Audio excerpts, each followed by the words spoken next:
আসতে।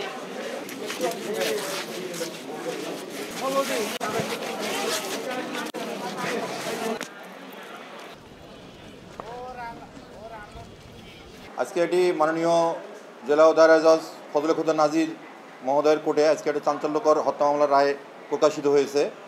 এটা ছেলে কর্তৃক মাকে নৃশংস খুন এবং খুন করে ওই বসত ঘরের মধ্যে বালু চাপা মাটি চাপা দিয়ে রেখেছিল। এই ধরনের একটা চাঞ্চল্যকর হত্যা মামলা। এটা কাউনিয়া থানার মামলা নম্বর 12 তারিখ 25/8/22, খুব রিসেন্ট মামলা। দ্রুততম সময়ের মধ্যে মাননীয় জেলা দায়রা মহোদয় রায় প্রকাশ করেছেন। তো এই মামলার যে সংক্ষিপ্ত সার সেটা হচ্ছে যে এই যে মৃত্যুদণ্ডপ্রাপ্ত আসামি জামিল মিয়া ওরফে ভেলন এর স্ত্রীর সহিত স্ত্রী সাথে তার মায়ের মনোমালিন্য হয়। মনোমালিন্য হলে তার শ্বশুর এবং বউ শ্বশুরের মধ্যে একটা মনোমালিন্য হওয়ার কারণে তাদের মধ্যে একটু তিক্ততার সৃষ্টি হয়। এর ফলে গত 19 তারিখে 19/8/22 তারিখে এই জামিল মিয়ার স্ত্রী রাগ করে তার শ্বশুরবাড়ি থেকে, দ্যাট মিনস জামাইয়ের বাড়ি থেকে সে পিত্রালয়ে চলে যায়।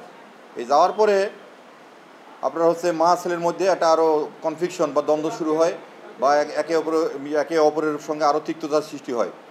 এর ফলে এই জামিল মিয়া ওরফে ভেলন তার মাকে মানে হত্যা করার জন্য বা খুন করার জন্য, বিভিন্ন ধরনের খুন করার জন্য সে তার চিন্তাভাবনা শুরু করে। এর প্রেক্ষিতে গত 19/8/22 তারিখে জামিল মিয়া এবং তার মা জামিলা খাতুন একই ঘরে পৃথক খাটে ঘুমিয়ে পড়ে।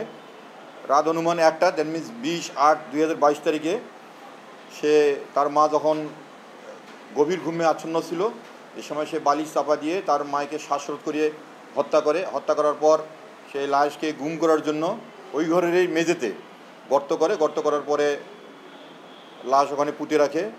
পরের দিন 2-3 দিন যখন তার মাকে দেখতে না পেয়ে এলাকার লোকজন বা প্রতিবেশীরা জিজ্ঞেস করে যে তোমার মা কোথায়, তখন সে নানা রকম মানে সন্দেহজনকমূলক কথাবার্তা বলে।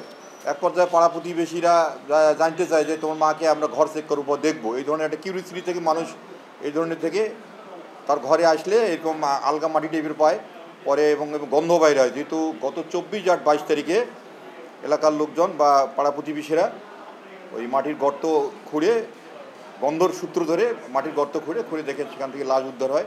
উদ্ধার হলে পরবর্তীতে এলাকার লোকজন ওই আসামি জামিল যে ছেলে খুনি জামিলকে আটক করে পুলিশকে সংবাদ দেয়। পরে কাউনিয়া থানা পুলিশ এই লাশ উদ্ধার এবং স্থানীয়ভাবে আটককৃত আসামিকে আটক করে পুলিশের নিজস্ব সুপর্দ করলে নিয়ম অনুযায়ী মামলা রেকর্ড হয় এবং ওই যে আপনার হচ্ছে জামিলা খাতুনের লাশ পোস্টমর্টম আনুষ্ঠানিক কার্যক্রম শেষে পুলিশ তদন্ত কার্যক্রম শেষ করে গত 22/23 তারিখ খুব দ্রুততম সময়ের মধ্যে একটা হত্যা মামলা, যেহেতু সব কিছু আনুষ্ঠানিক তদন্ত কার্যক্রম শেষ করে কাউনিয়া থানার অভিযোগপত্র নম্বর 13 তারিখ হচ্ছে 28/2/23 তারিখে মামলার অভিযোগপত্র দাখিল করে। মামলার অভিযোগপত্র দাখিলের পর যেহেতু আসামি গ্রেপ্তারই ছিল, দ্রুততম সময়ের মামলাটা ট্রায়ালে যায়। ট্রায়াল শেষে মাননীয় জেলা ও দায়রা জজ মহোদয় ফজলে খোদা নাজির মহোদয় আজকে এই মামলার রায় প্রকাশ করেছেন। এবং ঘটনার সংক্ষিপ্ত সার এটুকুই যে আসলে ছেলে কর্তৃক নিজের মাকে নির্মমভাবে খুন করে মাটির নিচে পুঁতে রেখেছিল। এটি নৃশংস খুনের ঘটনা এবং এটা চাঞ্চল্যকর মায়ের মামলা হিসেবে এটা দৃষ্টান্তমূলক সাজা হয়েছে। এতে কাউনিয়াবাসী সহ আমাদের রংপুরের লোকজন আপনাদের মাধ্যমে জানতে পারবে এবং এই নৃশংস একটা খুনের রায় হতে